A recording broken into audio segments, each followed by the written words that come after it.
This is the X Broadcast Network, broadcasting worldwide on broadcast affiliates and satellite program providers, including CNN Broadcast Network, Sirius Satellite Network, Star Media, Good News Radio Network, Angel Broadcast Network, Wiki Broadcast Network, and WPBN TV. For more information on the X Zone Broadcast Network, visit us at www.xzbn.net.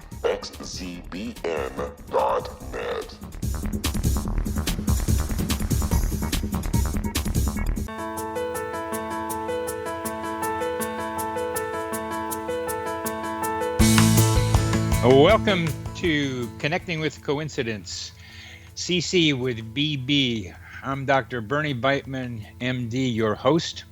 I'm a psychiatrist in private practice and a faculty member at the University of Virginia. Each week, my guests and I talk about meaningful coincidences, synchronicity, and serendipity. We discuss synchronicity from its many perspectives, spirituality, practically, and statistically. Why?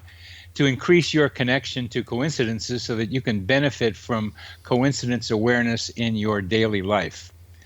I've written a book also called Connecting with Coincidence, and you can put that phrase, Connecting with Coincidence, in your browser to find my book, Psychology Today blog, website, and social media sites. If you want to know how sensitive you are to coincidences, go to my website to take the Weird Coincidence Survey. Connecting with Coincidence. Our guest today is the producer and owner of the radio station that I have the pleasure to be on, Rob McConnell. Rob is a raconteur of major quality. He knows lots of stuff. One of the most cynical guys and most open-hearted guys at the same time that I have had the pleasure to meet, and who is very funny.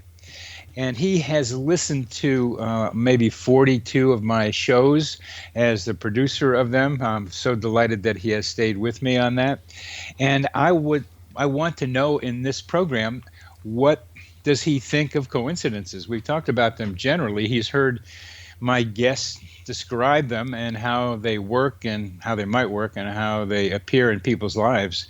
But now I get a chance to ask Rob, what do you think about this coincidence business, Rob? Hey, Bernie. Great being on the other side of your show. By the way, I love producing your show, and I've seen the number of hearts and the number of people that you've touched over the months of your show being on the network, and, man, you do a great job. Thank you for everything you do, Bernie. Oh, thanks. Thanks so much, Rob. Coming from you, that means a lot. Well, thanks, buddy. I've got to tell you something, Bernie. I kind of sit on the fence when it comes to coincidence and synchronicity. Mind you, I'm kind of leaning over to the believer side instead of the skeptic side after having had the experience and the pleasure of listening to you and your guests. I think one of my biggest problems that I have trying to equate the entire formula is that how does one coincidence in one's person's life not affect the entire global structure, the global consciousness? That's what I have a little bit of a hard time understanding. Well, that's an excellent question, and I think as we talk about that, we might get to an answer of yes to it. Mm-hmm.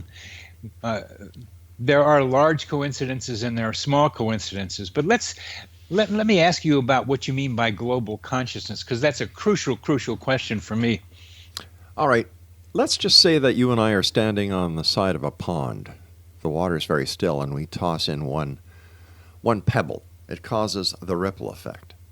Now, as I see it, that would be one person having a singular coincidence or synchronicity happening in their lives at that very moment. But we're not alone on this planet. So when you toss in a stone and then I toss into another stone and another stone and another stone, we see the different ripples interacting with each other. This is what I can't understand, Bernie. If I'm having an experience of synchronicity or coincidence, how can what I'm having, the experience, not be affecting everyone else in the global consciousness if in fact the synchronistic effect that I am experiencing is true and real. You seem to be maybe saying something like the butterfly effect. What's the butterfly effect? That a butterfly's wings beating have an effect someplace else. Right, exactly. Okay. And I want to know your sense of the medium of this global consciousness, and then I can come back to the question of the specific coincidence. All right. I believe in cause and effect. If you 1 and 1 equals 2, 2 and 2 equals 4. 4 and 4 does not equal 7. It does not equal 9. It equals 8. They are steadfast facts. So how can somebody, for example, somebody says, you know what, I had this synchronicity, something happened to me. It's either coincidence or it's synchronicity, but they believe it to be. They go into a car and they hear a song that has something to do with an experience they just had. If they are having a true experience, how come it doesn't affect everyone else? How come this butterfly effect, how come the ripple effect does not apply in the case of coincidence and synchronicity when it applies to everything else in nature? You're making a wonderful assumption here that I want to be clear that I think you are making, that generally speaking, everything is interconnected. Yes. So to use a more pedestrian example, if I sneeze, you're suggesting that I need to be able to show how that influences my environment. Well, we know how it influences your environment if you don't. For example, if you don't cover your mouth, the germs are spread. Somebody else can catch that cold or whatever is causing you to sneeze. If something is causing you to sneeze because it's a pollen or an allergy, that's explainable. It only affects you. But the cause of you sneezing has been established, and that cause will, for example, if it's pollen, anyone else with an allergy to that pollen will suffer the same effect that you did. Right? Very good response. Very good response. Yeah. We have some ideas about how some coincidences take place, and I am looking for causal explanations. Yeah, Bernie, don't take me wrong. Don't take me wrong. It's not that I'm not a believer. I want to believe, but I need to understand and justify it to myself before I can say, I believe. Like I had a guest on my show. His name is Len Caston, and he talks about UFOs. He talks about stuff that is out of this world. And I'm a hard questioner. And he says, Rob, why do you do your show if you don't believe? It's because I want to believe. I'm looking for the answers. And if I can't find the answers, then what am I supposed to believe in? Very good.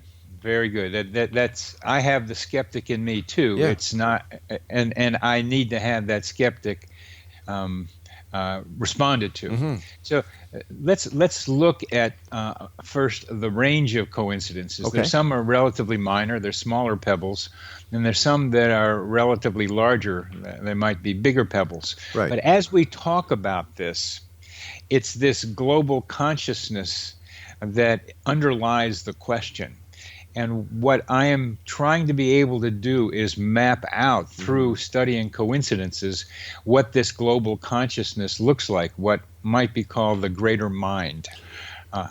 And because that greater mind suggests that each of our minds are immersed in that pond we're talking about. It's not just a pebble being thrown in, it's an experience in the pond, and that causes the ripples. But those ripples in the pond have an effect, whether it's on scaring the fish that are beneath, or the ripples that come onto the shore and get the shore that was seconds before dry wet. Well, one way to answer it in a general way is that I do a radio show on coincidences, and that has ripple effects on people's consciousness. Yes, it does.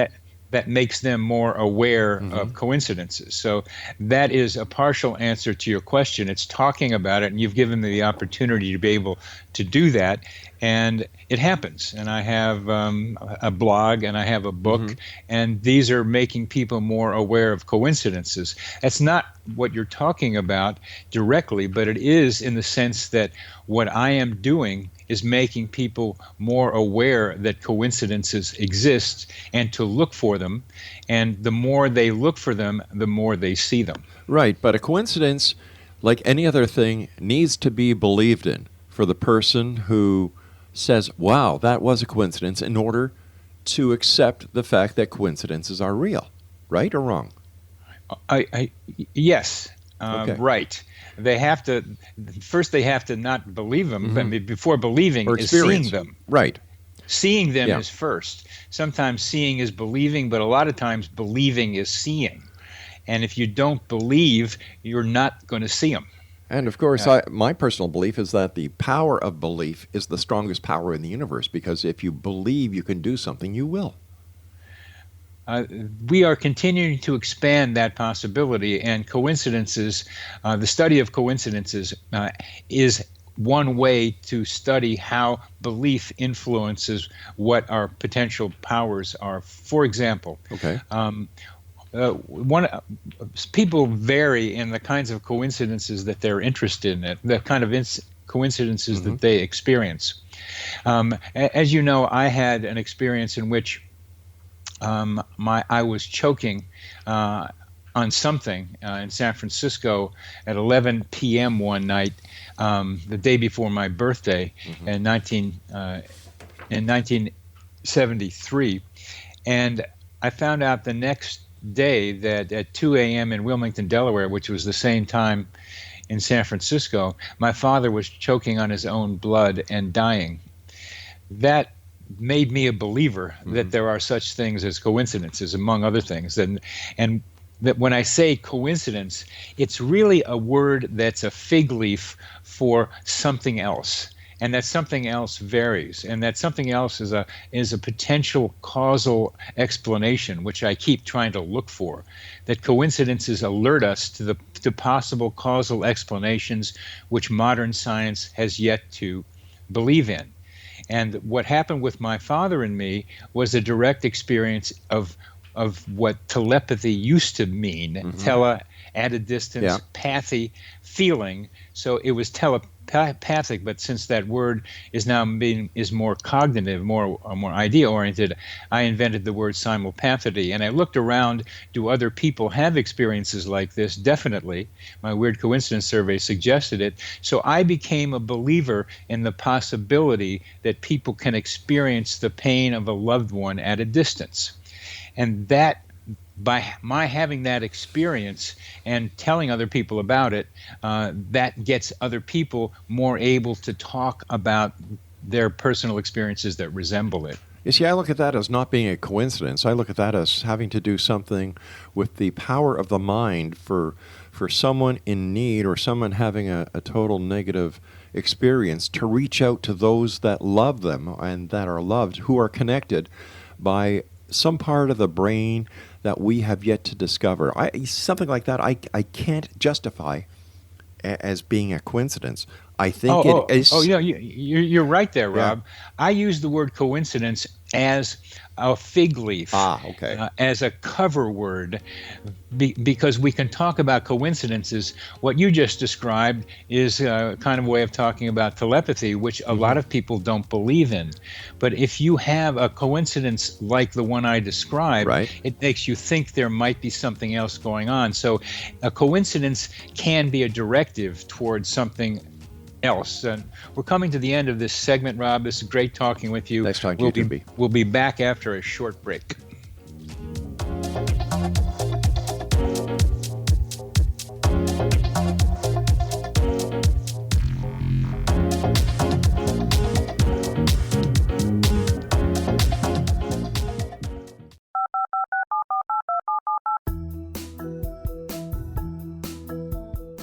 Did you know that when you're on the road with limited data or Wi-Fi, you can still listen to the X Zone Radio Show with Rob McConnell, The Science of Magic with Gwilda Wiyaka, X-1, Dimension X, Space Patrol, and every minute of the X-Zone Broadcast Network by calling 213-401-0080, courtesy of Audio Now.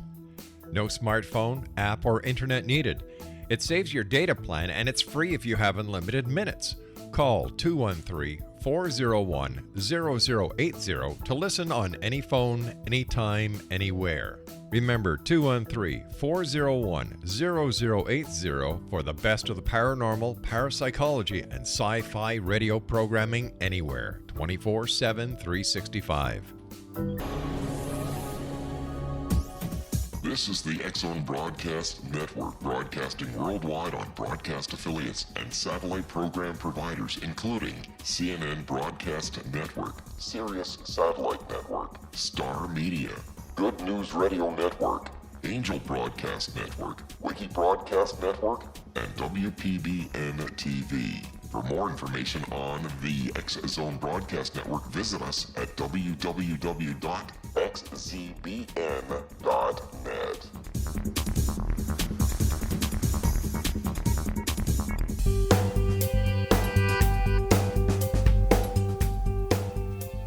Welcome back to CC with BB, Connecting with Coincidence with Dr. Bernie Beitman, MD. I am your host, and I am talking with a great friend of mine, Rob McConnell, as we discuss coincidences and skepticism about them. As we ended our last segment, I would like to establish clearly that I use the word coincidence as a label for things that are more mysterious than the word coincidence directly implies. That when you look at the word coincidence and then examine the event as you just did, you begin to open up the possibility of explanations that we have not in modern science, current science, accepted yet. That's right. And I think that instead of using the word skeptic in this case, I think we should use the word investigative, because Good. when you investigate, you find the truth. And I think that when we say skepticism has a label on it that has been misused. There are two types of skeptics: one who says, "Nah, it's impossible," and then the other kind who uses their own belief to come up with a skeptical response. Right. I'm glad you say that. I will call you a cautious investigator. Okay, I can appreciate that. Yeah. Getting back to the psychology or the neuroscience of which you aptly label coincidence and synchronicity, isn't it possible that since our body and, in fact, our brain uses electrical impulses to transmit information to all parts of the body, and we know that there is an electromagnetic field around the body, that there is the possibility that what ESP actually is the transmission of these electrical impulses to people who share the same DNA. And the DNA in the other person is actually the receptor. My case at hand is when your dad was choking. He sends out these SOS patterns. You being his son, you love your dad. There's an emotional bond. Your DNA says, hey, wait a minute, there's a message coming through that Dr. Beitman's dad is having a medical crisis. Bang, Dr. Beitman receives that message, wakes up, and there's the synchronicity that happens. So is it synchronicity, or is it a form of neuroscientific phenomenon that we have yet to discover? Can you take out the "or" there and use the synchronicity as a hint about some kind of electromagnetic neurobiological event? In my heart of heart, I can't. And I'll give you an example why. Yes. Somebody has a breakup with their girlfriend. They get in the car, they turn on the radio, and there is their favorite song together. Now, you call that a synchronicity. Yeah. My question is, how does a programmer who programs these radio shows well into the future know that at that set time, set day, that set song will be used to trigger a synchronicity in that person's car. A similar story. A movie actress got into the car, deciding about whether she should take the role in a movie, and there was the song that was the name of the movie that she was going to play in. Right. And it's the same question. I don't have an answer to that. Somebody brought that up just exactly the way you just said it. I don't have an answer for that. It's probably more, it takes a more esoteric way of looking at it than I can do right now, although some people will come up with answers for that. I'd rather stay, if you will, with the neurobiological transmission idea that you were talking about earlier when it comes to telepathy. I would, if we got into the radio mind one, we would get into some. It would get too vague since I don't have that explicit. But that is one of the most common coincidences that people report, that they're thinking something and they hear it on the radio. Sometimes that's because what they're thinking is a common thing happening out in the world, and the probability of it happening always has to be brought in. I try to bring probability estimates into coincidences when I try to examine them, because occasionally, or a lot of times, as statisticians will want us to believe, they can be explained statistically, and the statisticians go too far in explaining them all, but every coincidence has some kind of probability of having happened.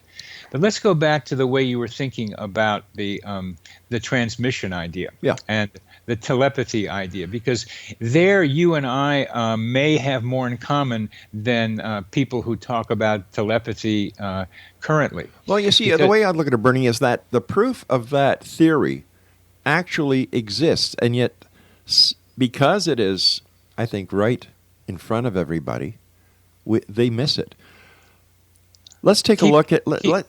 Keep going with that. Okay, let's take a look at the amount of microwave transmissions that are out there, the way that your cell phone works. All right, I'm in Hamilton, Ontario.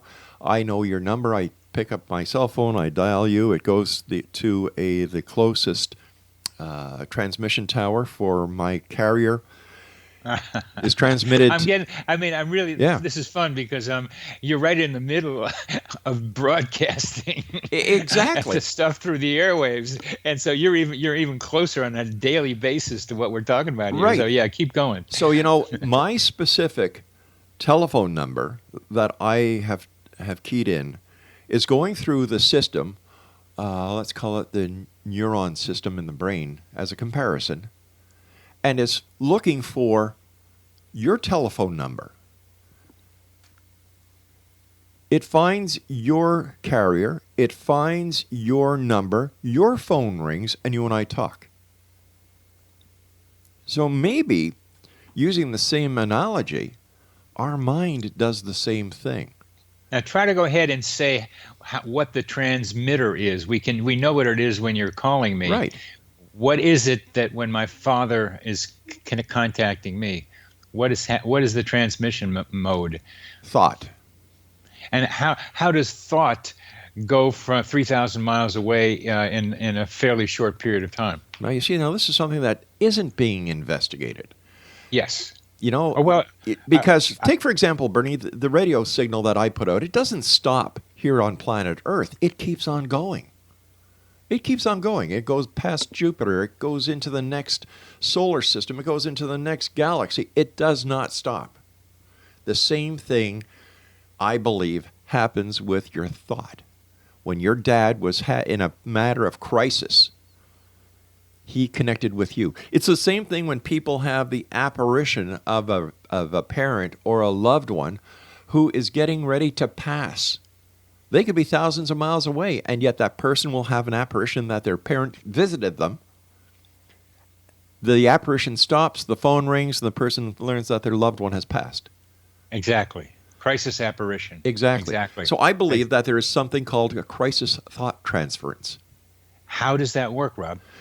All right, once again, we know that the mind is, the brain has neurons in it. You're the betcha. Okay. You So betcha. these neurons transfer information on electrical pulses. Yep. Okay.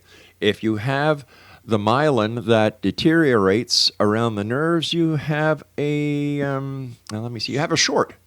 Uh-huh. And one of the shorts is called multiple sclerosis because the message isn't getting to all parts of the body. If you take the same analogy as I think it could possibly work, I'm not a scientist, I'm not a doctor, hey, I'm just a radio guy. But Oh yeah, I forgot.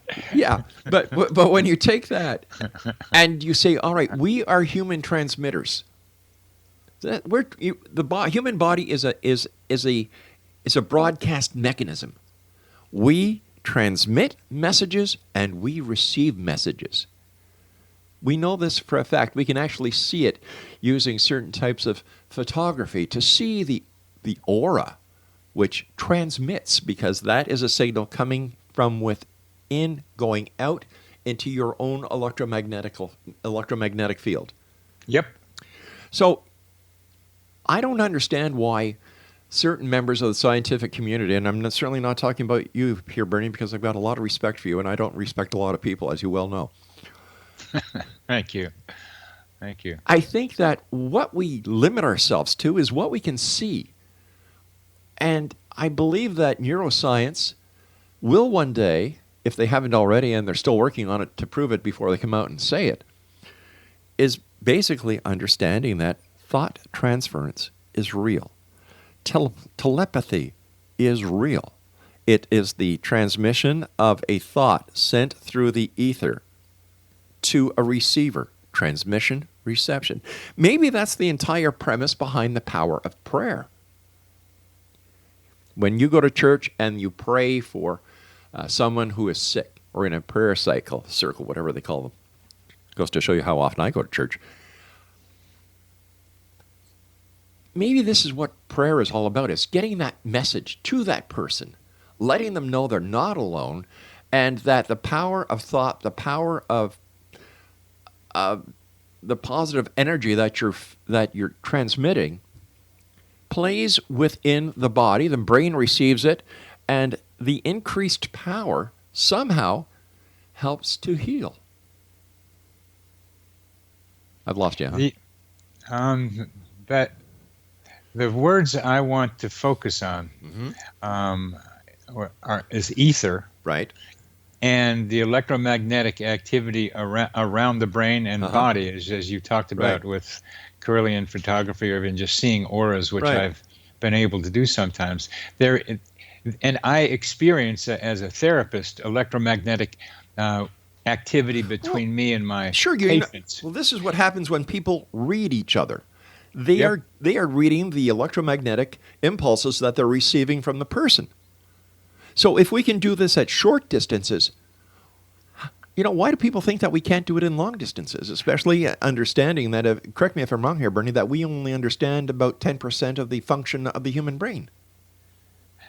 With a lot for us to learn. Exactly. My biggest question, Rob, is you are coming to is that we can do it with someone in the same room. We can feel their electromagnetic activity. I like to go to dance where it's free-form dance, right? And the energy in the room just ebbs and flows, and I can be part of it. When I'm on the outside and I'm like resting, and then it's like jumping into a pond and picking up the energy and going with what's going on in there. These are real-world, here and now experiences of electromagnetic activity or vibes with other people. Right. The question for us is, how does that happen at a distance? One of the most important part of it is emotion. High intensity emotion helps things like this to happen. It helps a lot of coincidences of different forms to happen. Because what it does is it boosts the strength of the transmission. Okay, I think that's true. We're coming to the end of this segment, and during the next part of the segment, let's go through the big mystery. And I have some answers to this, but I want to hear what you say about how you go 3,000 miles in a minute. We'll be back after a short break.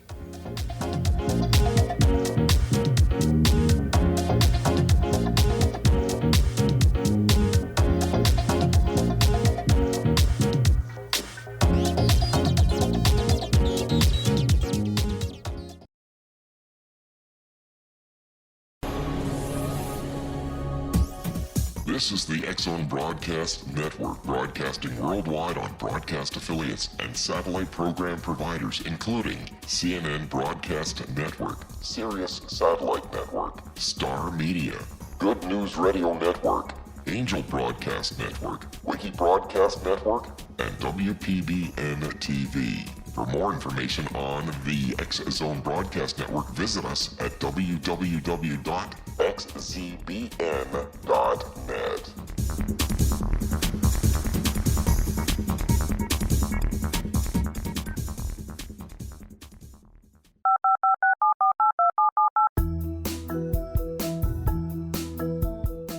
Did you know that when you're on the road with limited data or Wi-Fi, you can still listen to the X-Zone Radio Show with Rob McConnell, The Science of Magic with Gwilda Wiyaka, X-1, Dimension X, Space Patrol, and every minute of the X-Zone Broadcast Network by calling 213-401-0080, courtesy of Audio Now. No smartphone, app, or internet needed. It saves your data plan and it's free if you have unlimited minutes. Call 213-401-0080 to listen on any phone, anytime, anywhere. Remember 213-401-0080 for the best of the paranormal, parapsychology, and sci-fi radio programming anywhere, 24/7, 365.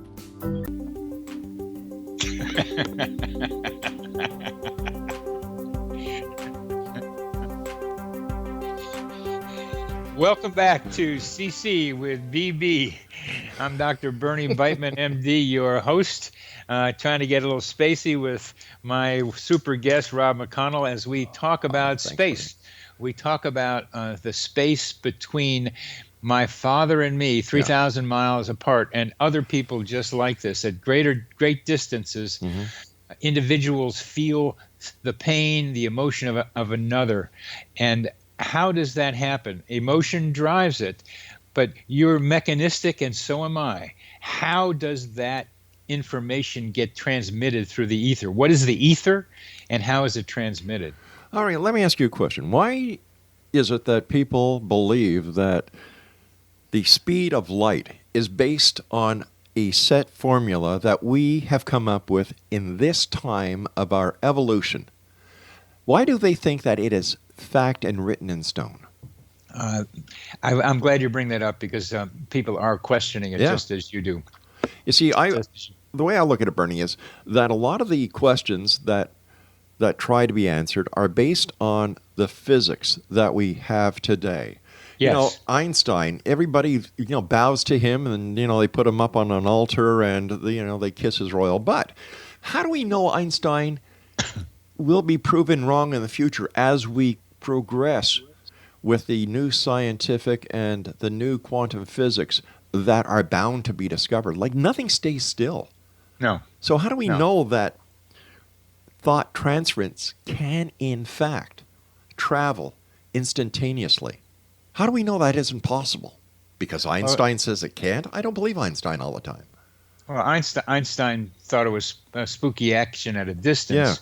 Yeah. And you know about two electrons being taken that are paired and being separated, and you change the spin of one at a distance, and the other one changes that distance too. That's one way of looking at what happened with my father and me. That there's some quantum physics like activity of two paired people experiencing something at a distance. I'm not going to try to say that that's not true. Mm-hmm. I still like going back to the radio station analogy, because that's where I started. That each of us is a radio station transmitter. Exactly. That's what you were thinking. Yeah. So how does it happen? Well, Are you familiar with the Schumann resonance? The Schumann resonance is an electromagnetic activity going on between the Earth's crust and the ionosphere, which is about 40,000 feet up. And the Schumann resonance has a wavelength of 8 hertz. And 8 hertz is pretty slow, and it takes about 7 of these waves to get around the Earth. But what's intriguing to me is that 8 hertz is also the same number for theta waves in our brains. And theta waves are associated with relaxation and sometimes with telepathic communication and out-of-body experiences. So we grew up in a soup. We evolved in a soup of Schumann resonance of 8 hertz, and matching the 8 hertz of our minds, of our brains, with the 8 hertz of the Schumann resonance begins to be a way for me to visualize our thoughts being carried at a distance, especially when driven by emotion. Makes sense. So Good. So how can we? What's the difference between chance and synchronicity? If you look at the definition of chance, it's got 2. Chance definitions. One, chance is probability. It could happen or not. What's the chance of that happening? And the other is like give peace a chance, where chance becomes an opportunity. So coincidences are both probability and opportunity. All right. So instead of somebody saying, I got into my car, I turned on the radio, and I heard our song, it has to be synchronicity. Why don't they say, I went in my car, I turned on the radio, and just by chance, I happened to hear our song? Some people do just that. But there's a definite difference between synchronicity and chance. Why, if they're both the same thing? Well, no, we're talking here about the perceiver's experience of that radio thought connection. All right, but don't you agree? Or let me rephrase that. As I see it, Hey, we're interviewing you, baby. You go ahead. I love you, BB. You know, when you started talking about 2 electrons, I thought you were going to say, have you heard the one where 2 electrons walk into a bar and meet a molecule? But anyway. Go ahead. The audience has to hear it. I know, that was it. Okay. I find it I think it was two.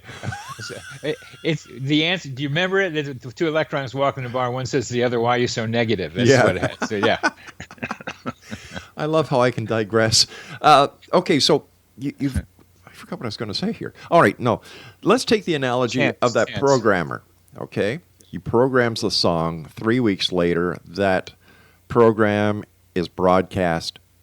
Guy gets into his car and turns it on. He's just had a fight with his girlfriend. Turns on the car, turns on the radio. There's their song. Why would that be coincidence when it makes more sense to me, being in the industry? The programmer programs a song. It's played 3 weeks later. And just by chance, it's their song.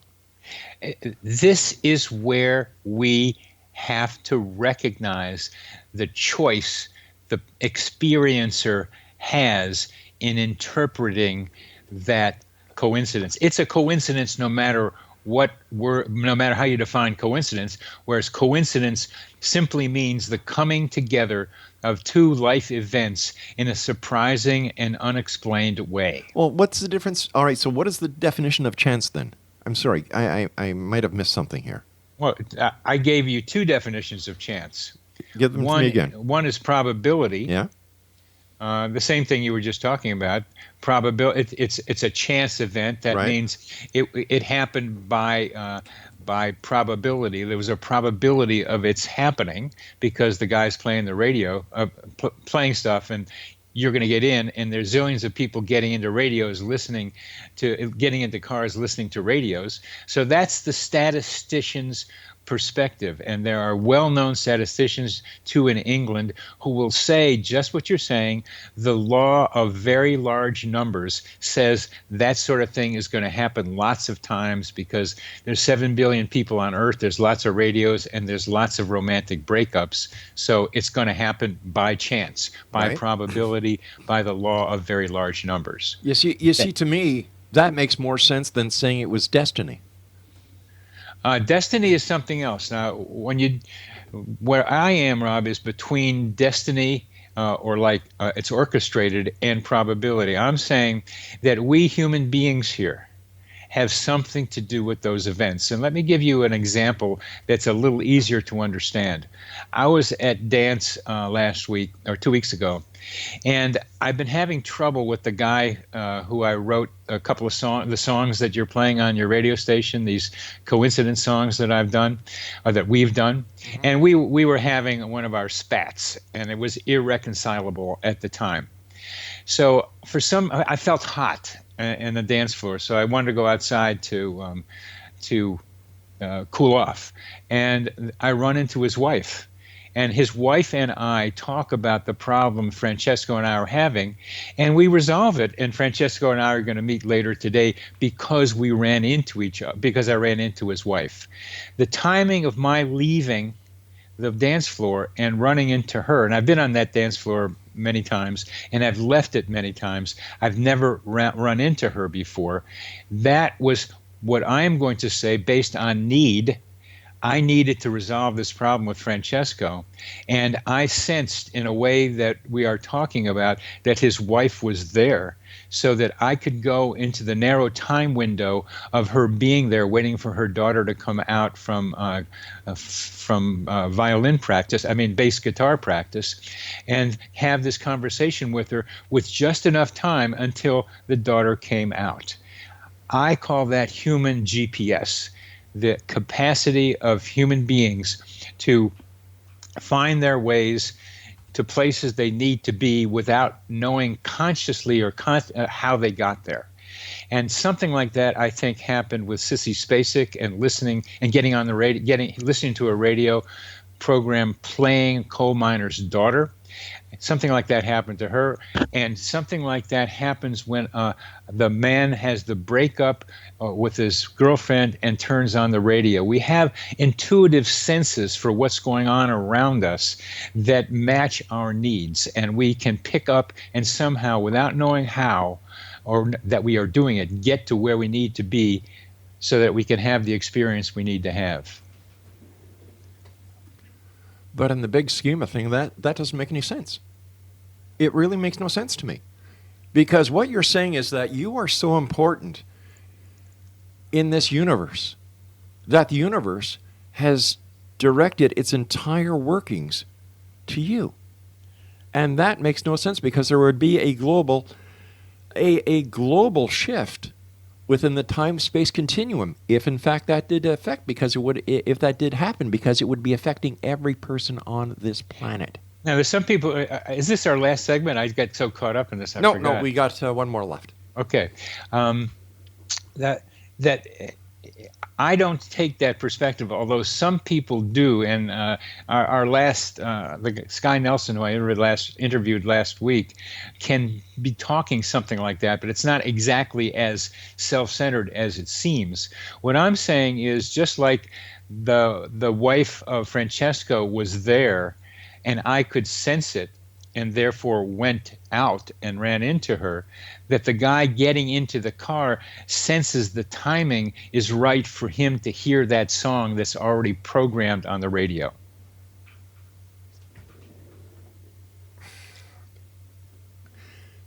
See, this is where I step back and say, that still does not make sense to me. Because I can't believe that everything has been pre-planned to the second, just so the synchronicity could happen to you. See if you can go from the experience with my father, because that's a form of communication that you can accept. Yeah, I can. That there is also a communication from the person who is breaking up with his girlfriend, that he picks up from the radio station, just like the radio station is broadcasting all over. But everything in the radio is pre-planned. It is pre-planned. And that's a way of knowing, because it's already planned. But it's also a way of saying it was just by chance. The probabilities. Now, who's saying that that person who heard that song did not have 5 or 6 or 10 or 20 other songs that they could relate to the same breakup? But because that one out of the 20 of their favorite songs was played, I can't understand how we can say that was a coincidence instead of chance. This is an example with what we're talking about here, where probability plays a big part. And it becomes a matter of choice here. I'm telling you about how I can conceive of it in GPS terms, but the way you're talking about it is very reasonable too. And I can't, we're both partly right here, more one than the other, but we'll continue this after a short break.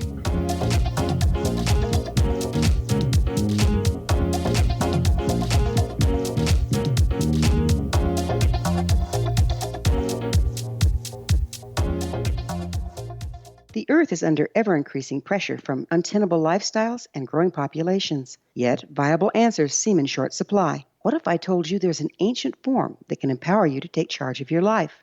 What if your entire family could be enfolded and supported by life itself, finding safe passage through challenging times? I'm Gwilda Wiyaka, founder and director of Path Home Shamanic Art School, with great news: an upcoming series of leading-edge online affordable classes based in an ancient form of shamanism, easily learned and used by your entire family. Galactic Shamanism, Art of the Ancients, Key to Tomorrow are a series of online adult and children's lessons instructing your entire family on natural law, how to cooperate with and be supported by the powers of the universe. Visit findyourpathhome.com to find these unique and powerful classes. This is the X Broadcast Network, broadcasting worldwide on broadcast affiliates and satellite program providers, including CNN Broadcast Network, Sirius Satellite Network, Star Media, Good News Radio Network, Angel Broadcast Network, Wiki Broadcast Network, and WPBN TV. For more information on the X Zone Broadcast Network, visit us at www.xzbn.net.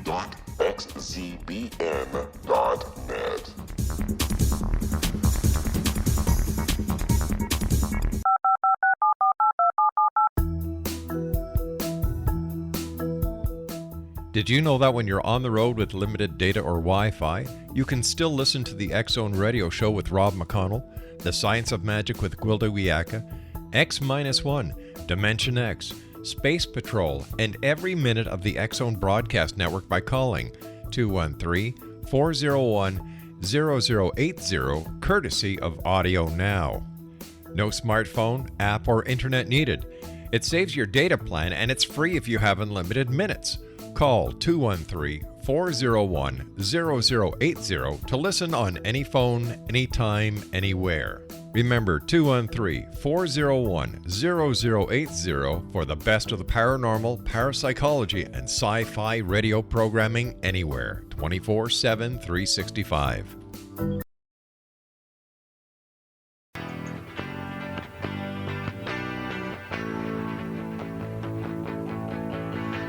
Welcome back to CC with BB. I'm Dr. Bernie Beitman, MD, your host. My guest is Rob McConnell, producer of XEBN and this show. And it's a delight having you to talk with, Rob. Really is. That's great speaking to you as always, Bernie. Thank you. And it's let's try another not so uncommon experience. This one again involves my father. I went to Wilmington, Delaware for his tombstone unveiling, which is part of Jewish tradition to do that within a year of when the person dies.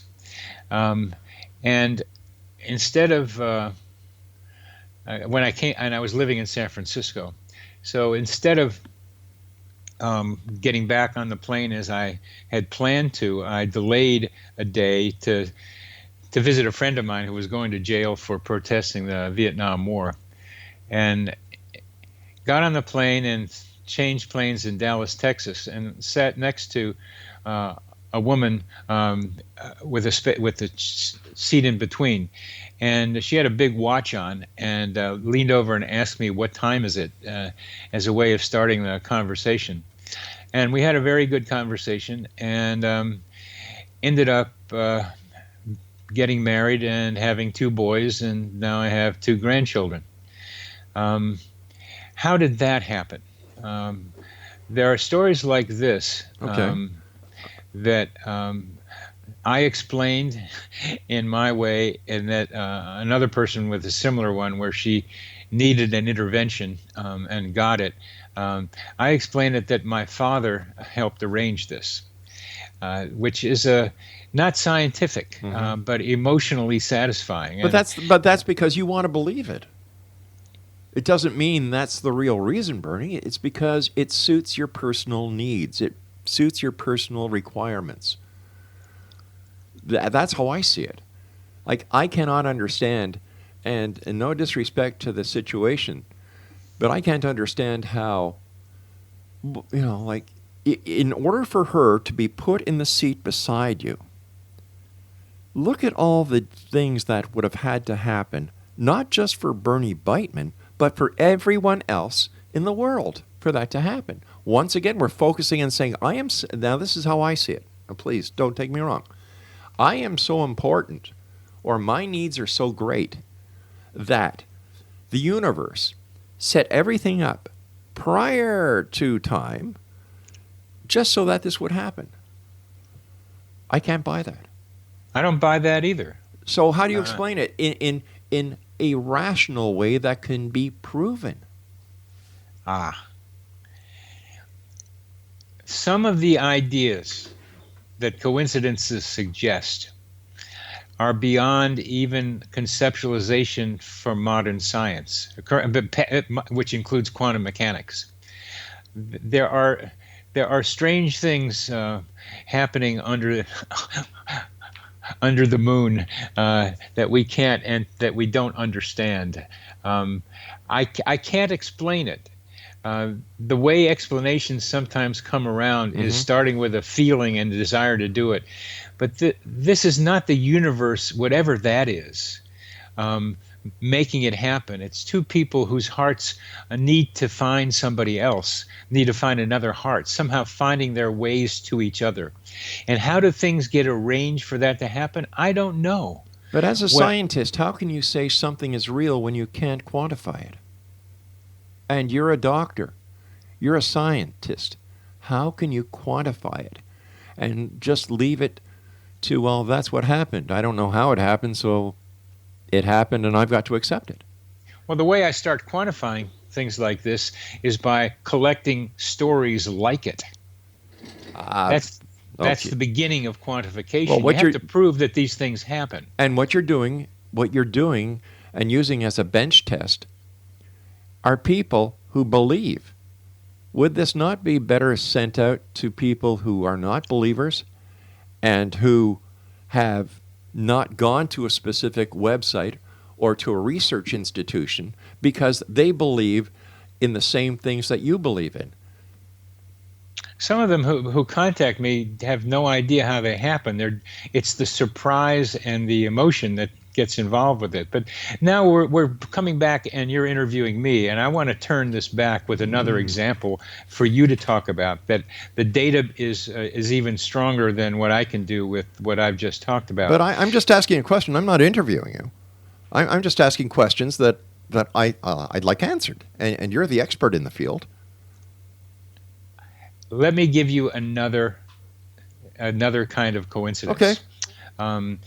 There's a lot of data that that comes in form of anecdotes that reincarnation happens. And the work done here by Jim Tucker at the University of Virginia involves interviewing children who are maybe 2 or 3 years old, just beginning to talk, who start saying that things about a person who has died and that they are that person, Mm-hmm. and that they start talking about details about that person. Okay. There's one famous one of a kid that started saying that he went down in flames in his airplane in the South Seas during the World War II. Okay. And the kid was able to talk about names of people who were his buddies, about where it happened, and a lot of other details that just the kid was saying. Yeah. So part of what Tucker's research is to then investigate whether there can be validated any history of such events and such people as the kid is describing. Okay. And they come up, and that's just one story in a book called Life After Life. All right. Okay. Now hold on here. Let's just take a look at this case here. The child who was very young, and who, by any stretch of the imagination, should not have known, or by those who are investigating the reincarnation phenomenon, are saying, well, there's no way this child could have known these facts. But in the research that the scientist did in this, did he check to see what television programs were on that his father may have watched, that he was in the room watching at the same time? They tried to eliminate any possible ways for the kid to get the information. And the kind of details that he came up with, no television show is going to come up with. I don't know about that. But, Okay. I once again, I like specifics. My training is as a police criminal investigator. Oh, really? Yeah. I've been a law enforcement officer from 1979 until 1986 or 87 when I had to leave the force because of I came down with Caisson's disease from a deep dive. Oh. So, my background is investigation. Hardcore, hard fact investigation. So when I hear anecdotes, if I hear something like that, I like to question it because I want to know the details that went in to the research that the researcher claims to have done. And I think that this is what a lot of people who do not believe in or do not understand the entire concept behind synchronicities need to hear. And I think that this is the missing link, is that a lot is taken for granted instead of a lot being put under the microscope and thoroughly investigated. Like the New Age genre, is based on woo-wooism. Let me interrupt you there, because I agree with you. Yeah. And what I'm trying to do is begin the development of a science of coincidences, which will require doing just what you're asking about, and which Jim Tucker has done with these stories from young children. Thoroughly investigated in the skeptical way that I think you would appreciate, to see if there are matches and to see just how much the family might have exposed the kid to what, in some way or another, what he's talking about. You can always say he might have gotten, but without my being him, Jim Tucker, they eliminate as many variables as possible by talking with the parents, and then check the details that the kid describes with as much thoroughness as they can. I think you would respect the way they're doing it. And the reason they are an advanced group compared to what I'm doing is because they have had 30 years of history now to figure out how to be able to get these questions done right, and be able to say with some confidence that this kid did not get this information from the TV or books that he's reading. He got it from someplace else. But you just said something. Some confidence. How can we take partial confidence and put it into reality to explain a phenomenon? You said some confidence. I didn't. I did say some confidence, because when you do anecdotes and investigate the details, it's the accumulation that increases the confidence. And there need to be more and more stories that look like they were done in the way of a good investigation, that then stand up as a group as saying there looks like the possibility that kids have one life pop into their lives as children. But you see, this is where I have a big problem with it, Bernie, is because a lot of people are making a lot of claims based on non-completed investigations because of some confidence instead of total fact? Total fact is just like the speed of light, as we talked about earlier, becomes something different as we start looking at it carefully. That things keep changing, and we have to keep that in mind. And one of the things that keeps changing is that we are going to have to come to the end of this great conversation, Rob. Thank you very, very much for being my guest on this show. It's been a great pleasure.